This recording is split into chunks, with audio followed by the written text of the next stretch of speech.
Hello दोस्तों, welcome back my YouTube channel Deep Kamal electrical hints. दोस्तों आप देख सकते हैं यहाँ पर एक स्विच बोर्ड लगा हुआ है और यहाँ पर एक इन्वर्टर कनेक्ट है। मैं आपको बाद में दिखाऊंगा। दोस्तों आज हम इन्वर्टर से जुड़ी 10 बातें जानेंगे जो आपको कोई नहीं बताएगा, और ये दोस्तों बेसिक जानकारी है जो हर व्यक्ति को हर घर में होनी चाहिए, जिससे कि हमारा इन्वर्टर लॉन्ग टाइम चले और अच्छा बैकअप दे और जल्दी से हमें बैटरी ना चेंज करनी पड़े। दोस्तों आज की जानकारी आपके लिए काफ़ी यूजफुल होने वाली है। यदि वीडियो पसंद आए तो वीडियो को लाइक, कमेंट, शेयर और चैनल को सब्सक्राइब करें। आइए दोस्तों शुरू कर लेते हैं। पहले पॉइंट में हम जानेंगे कि यदि इन्वर्टर के ऊपर ईबी लिखा हुआ है उसका अर्थ क्या होता है, और इसके ऊपर जो सभी मेन्यू दिए हुए हैं वे किस लिए हैं, कौन सा अलार्म कब बजता है, कब इन्वर्टर के अंदर बीप बजती है। दोस्तों पूरी जानकारी आपको यहाँ पर मिलेगी। और दूसरे पॉइंट में हम जानेंगे कि इन्वर्टर के पीछे से जो वायर निकली होती है वह कौन सी वायर कहां पर कनेक्ट होती है और कौन सा पॉइंट किस लिए दिया गया है। और तीसरे पॉइंट में हम जानेंगे कि इन्वर्टर की बैटरी कितने प्रकार की होती है। चौथे पॉइंट में हम जानेंगे कि इन्वर्टर की बैटरी में पानी कब डालना चाहिए और हमें कैसे पता चलेगा कि इन्वर्टर की बैटरी के अंदर पानी कितना है। पांचवें पॉइंट में हम जानेंगे कि इन्वर्टर की बैटरी खराब हो गई है या सही है। बिना किसी उपकरण के, बिना चेक किए हम कैसे पता कर सकते हैं कि हमारी बैटरी खराब है या सही है। छठे पॉइंट में हम जानेंगे कि इन्वर्टर को स्विच बोर्ड से कनेक्ट या डिस्कनेक्ट किस तरह से करते हैं। और सातवें पॉइंट में हम जानेंगे कि इन्वर्टर को हम एक स्थान से दूसरे स्थान पर कैसे शिफ्ट करते हैं। आठवें पॉइंट में हम जानेंगे कि स्विच बोर्ड के अंदर इन्वर्टर कनेक्शन कैसे किए जाते हैं, या इन्वर्टर की वायर को हम स्विच बोर्ड के अंदर कनेक्ट या डिस्कनेक्ट किस तरह से करते हैं ताकि हम इन्वर्टर को एक स्थान से दूसरे स्थान पर शिफ्ट कर सकें। दोस्तों 9वें पॉइंट में हम जानेंगे कि डबल बैटरी इंस्टॉलेशन कैसे करते हैं, जिसके लिए मैंने एक अलग से वीडियो बना रखी है जिसका लिंक मैं आपको वीडियो के डिस्क्रिप्शन में दे दूंगा, जहां से आप वीडियो को देख सकते हैं। और दोस्तों 10वें पॉइंट में हम जानेंगे कि इन्वर्टर की बैटरी में पानी कब डालना चाहिए ताकि हमारी बैटरी लॉन्ग टाइम चले। दोस्तों यदि आप यूट्यूब पर सर्च करते हैं कि इन्वर्टर की बैटरी में पानी किस लेवल तक डालना चाहिए तो हमारी वीडियो फर्स्ट नंबर पर रैंक करेगी। आप वहां से भी वीडियो को वॉच कर सकते हैं, या वीडियो के लास्ट में आपको इसका टाइटल मिल जाएगा, आप वहां से भी वीडियो को वॉच कर सकते हैं। आइए दोस्तों ज़्यादा समय ना लेते हैं, वीडियो को शुरू कर लेते हैं। सबसे पहले मैं आपको इनके इंडिकेटर के बारे में बता देता हूँ, कौन सा इंडिकेटर काहे के लिए होता है। दोस्तों पहले हम बात कर लेते हैं कि ये 1000 EB क्या होता है। इसका मतलब होता है एक्सटर्नल बैकअप। EB का मतलब एक्सटर्नल बैकअप। जैसे कि हमारा इन्वर्टर हमने पूरे दिन में खर्च कर लिया और इसकी बैटरी डाउन हो गई तो यहाँ पर एक बार बैटरी लो का अलार्म आएगा। और उसके बाद यदि हम अपने घर के सभी फैन और लाइटों को बंद कर दें और जहाँ पर हमें 1 या 2 बल्ब जलाने हैं तो उसके बाद भी हमारा इन्वर्टर 2 घंटे चल जाता है। अब मैं इनकी बात कर लेता हूँ कि इंडिकेटर के बारे में। दोस्तों जैसे कि फ़िलहाल लाइट जा रखी है तो UPS ऑन का इंडिकेटर आएगा, और जैसे ही लाइट आएगी इसमें मेन ऑन का आ जाएगा और चार्जिंग का आ जाएगा। अभी हमारी लाइट जा रखी है तो जैसे ही लाइट आएगी, अब मैं फ़िलहाल आपको एक बार ऑन करके दिखा देता हूँ। हमने लाइट ऑन कर दी तो हमारा अब मेन ऑन हो गया और UPS का इंडिकेटर गायब हो गया और चार्जिंग हमारी चालू हो गई। जैसे ही चार्जिंग हमारी फुल हो जाएगी तो यह इंडिकेटर ब्लिंक करना बंद कर देगा और यह इंडिकेटर कंटिन्यू हो जाएगा। अब ये ओवरलोड का होता है। दोस्तों जैसे कि हम एक इन्वर्टर के ऊपर 4 से 5 फैन यूज कर सकते हैं या 4 से 5 बल्ब यूज कर सकते हैं। यदि हम उससे ज़्यादा यूज करेंगे, इसकी क्षमता से ज़्यादा लोड देंगे तो हमारा ओवरलोड का अलार्म आएगा। और यदि जैसे कि हमारा इन्वर्टर का 8 घंटे का बैकअप है पूरे दिन का, तो 8 घंटे से ज़्यादा हम यूज करते हैं तो बैटरी लो का अलार्म आएगा। यदि हमारे घर के किसी उपकरण में फॉल्ट हो जाता है जिसको हम इन्वर्टर से यूज कर रहे हैं, जैसे कि हम इन्वर्टर के ऊपर प्रेस, हीटर, गीजर या जो भी एलिमेंट गर्म होकर लाल होते हैं या आपस में शॉर्ट होते हैं उनको हम लगा देते हैं तो हमारा फ्यूज ब्लोन का अलार्म आता है। दोस्तों आशा करता हूं कि आपको इन्वर्टर के सभी इंडिकेटर के बारे में पता चल गया होगा। अब मैं इसकी वायर की बात कर लेता हूं। दोस्तों ये हमारी 2 वायर होती हैं जो कि बैटरी से कनेक्ट होती है, जो 12 वोल्ट DC की होती हैं। इनको हम DC सप्लाई देते हैं। ये हमारी 12 वोल्ट की बैटरी होती है, और जहाँ पर हमारा माइनस होता है वहाँ पर हम ब्लैक वायर कनेक्ट करते हैं, और जहाँ पर हमारा प्लस होता है वहाँ पर हम रेड वायर को कनेक्ट करते हैं। दोस्तों यहाँ पर आप देख भी सकते हैं कि यहाँ पर प्लस और माइनस दिया हुआ है। तो माइनस हम इसको बैटरी के माइनस से कनेक्ट करेंगे और प्लस को हम बैटरी के प्लस टर्मिनल से कनेक्ट करते हैं। दोस्तों आप देख सकते हैं यहाँ पर 2 वायर है। जो पहली वायर है वो हमारी यूपीएस की चार्जिंग की वायर है, जिसको हम एसी इनपुट वायर कहते हैं। और ये हमारी एसी आउटपुट वायर है, जिसको हम इन्वर्टर की वायर कहते हैं, जो कि यूपीएस के पीछे की ओर कनेक्ट होती है, जिससे हमारे इन्वर्टर के सभी पॉइंट चलते हैं। और दोस्तों ये हमारा इन्वर्टर है। अब हमें यहाँ पर ये दूसरी जगह शिफ्ट करना है। उसके लिए हम क्या करेंगे, मैं आपको सिंपल तरीका बता देता हूँ। यदि इस काम के लिए इलेक्ट्रीशियन को बुलाते हैं तो इलेक्ट्रीशियन आपसे 200 से 300 रुपये चार्ज ले सकता है। यदि आप इलेक्ट्रिकल की नॉलेज रखते हैं तो आप इस कार्य को खुद से कर सकते हैं। ये हमारी आउटपुट होती है, जो कि एसी आउटपुट सप्लाई होती है। और ये हमारी एसी इनपुट सप्लाई होती है, जो कि हमारी चार्जिंग की वायर है। और ये हमारी बोर्ड के अंदर इस तरह से कनेक्ट होती है। और ये हमारी इन्वर्टर की वायर है, जो कि यूपीएस के सॉकेट में लगी रहती है। अब मैं बात कर लेता हूँ इन्वर्टर की बैटरी के बारे में।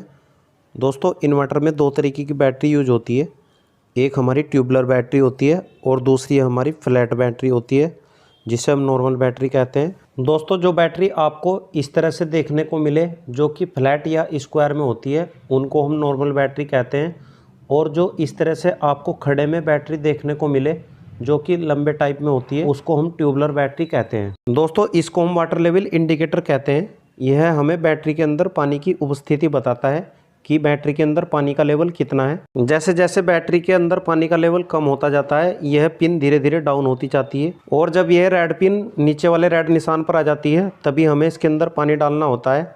दोस्तों हमें इसे हर 6 महीने के अंदर चेक करना चाहिए, क्योंकि 6 महीने के अंदर हमारी बैटरी के अंदर वाटर का लेवल धीरे धीरे डाउन हो जाता है, जो कि रेड निशान पर आ जाता है। तो दोस्तों हमें 6 महीने के अंदर अपनी बैटरी के अंदर पानी को चेक कर लेना चाहिए, ताकि हमारी बैटरी लॉन्ग टाइम चले। और यदि हमारी बैटरी 3 साल ओल्ड हो चुकी है तो यह वाटर लेवल हमें 3 महीने के अंदर चेक करना चाहिए। दोस्तों यदि हमारे घर की बैटरी बैकअप कम दे रही है या ज़्यादा ओल्ड हो गई है, तो हम इसका कैसे पता करें? हमें बैटरी के ऊपर हाथ लगाकर देख लेना चाहिए। यदि हमारी बैटरी हीट हो रही है, बैटरी गर्म हो रही है, तो हमें बैटरी को चेंज कर देना चाहिए, या तुरंत हमें इन्वर्टर वाले को दिखाना चाहिए कि भैया हमारी बैटरी में इस तरह की प्रॉब्लम है, वरना हमारी बैटरी कभी भी नुकसान पहुंचा सकती है। और इसलिए आप इन बातों का विशेष ध्यान रखें। दोस्तों इन्वर्टर की बैटरी के हीट होने के 2 बड़े कारण मैं आपको बता देता हूं।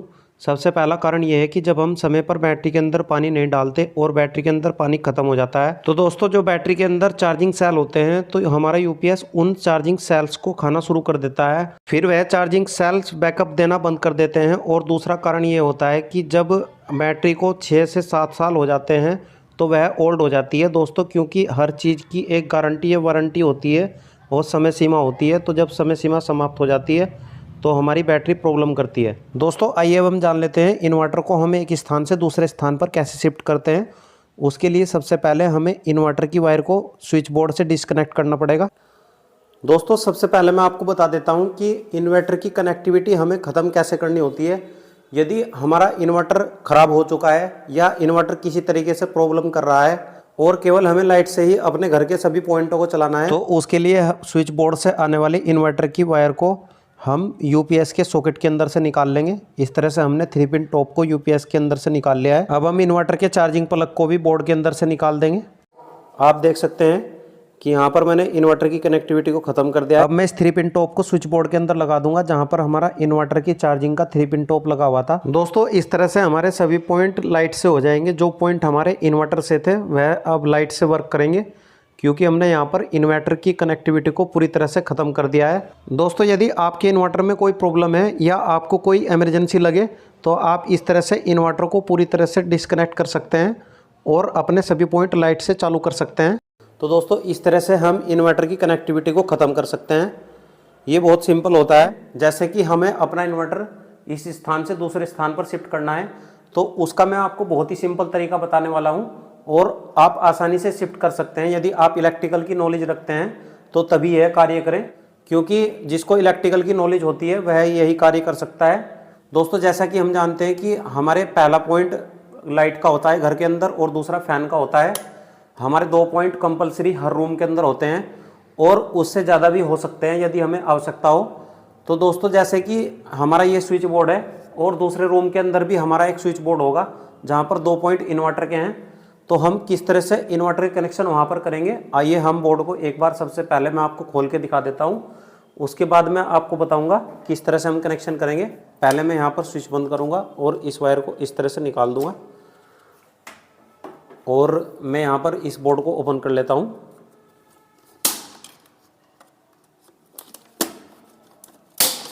दोस्तों जैसा कि इन्वर्टर की कनेक्टिविटी ख़त्म हो चुकी है, तो इस वजह से यहाँ पर रूम के अंदर अंधेरा हो चुका है, क्योंकि हमने यहाँ पर इन्वर्टर की कनेक्टिविटी को ख़त्म कर दिया है। रोशनी के लिए फ़िलहाल मैं क्या करूँगा कि ये जो हमारी इन्वर्टर की वायर है, ये वाली, इसको मैं इस बोर्ड के अंदर लगा दूँगा और इस तरह से स्विच ऑन कर लूँगा ताकि आपको अच्छे से जानकारी मिल सके। मैंने फ़िलहाल यहाँ पर इन्वर्टर की कनेक्टिविटी को ख़त्म कर दिया है और अब मैं स्विच बोर्ड को ओपन करूँगा। दोस्तों जब तक मैं स्विच बोर्ड को ओपन कर लेता हूँ तब तक आप हमारे चैनल को सब्सक्राइब कर लीजिए और साथ साथ बेल आइकन प्रेस करके नोटिफिकेशन ऑल पर क्लिक कर लीजिए ताकि हमारी सभी वीडियो का अपडेट सबसे पहले आपको मिलता रहे। और दोस्तों यदि वीडियो पसंद आए, वीडियो को लाइक कमेंट शेयर ज़रूर करें। और दोस्तों आपके कमेंट करने से हमें वीडियो बनाने में मोटिवेशन मिलता है और हमें अपनी गलतियों का पता चलता है कि हमने जो जानकारी आप तक पहुँचाई है वह कहाँ तक सही है। दोस्तों ये मैंने स्विच बोर्ड को ओपन कर लिया है। अब सिंपली हमें यहाँ पे क्या करना है दोस्तों, जैसा कि आप देख सकते हैं कि ये हमारी वायर है। जैसा कि मैंने आपको 2 पॉइंट बताए थे, एक पॉइंट हमारा लाइट का पहला और दूसरा फैन का। तो हमारे फ़िलहाल यहाँ पर 2 कनेक्शन इन्वर्टर से है। ये हमारी इन्वर्टर की वायर है जो कि वाइट कलर की वायर है और हमने ये वायर यहाँ पर इस तरह से कनेक्ट कर रखी है। और इसको सिंपली हम क्या करेंगे दोस्तों, यहाँ से हम इसको खोल देंगे और यदि हम इसको निकाल देंगे और इसी तरीके से हम दूसरे स्विच बोर्ड के अंदर इस वायर को कनेक्ट कर देंगे। यदि हम यहाँ से इस वायर को खोल के, इस वायर को मैं खोल देता हूँ, माना कि आप देख सकते हैं कि इसको खोलने से यहाँ पर लाइट चली जाएगी, ये देखो। और दोस्तों अब आप मान लो कि यह हमारा दूसरा स्विच बोर्ड है, ये वाला नहीं है, तो हम क्या करेंगे, इसी तरह से वायर लेंगे और दूसरे बोर्ड के ऊपर जाने के बाद हमने इस वायर को यहाँ पर इसी तरह से कनेक्ट कर दिया है। ठीक है,